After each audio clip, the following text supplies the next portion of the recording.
Raya yang menunggak pajak setelah sampainya waktu jatuh tempo pajak, tapi belum membayar pajak. Jadi kan kita razia untuk sekalian.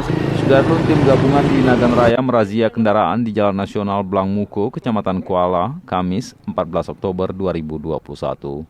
Tim terdiri dari petugas Dispenda Aceh, Satlantas, Jasara Harja, Denpom IM2, dan Dishub. Setiap kendaraan yang melintasi dari arah Melabu atau Tapatuan terjaring dalam razia gabungan tersebut.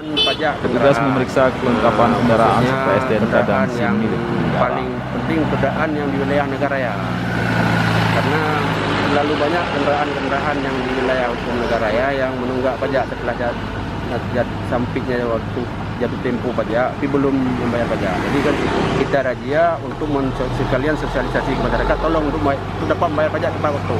Ini Pak gabungan, Pak?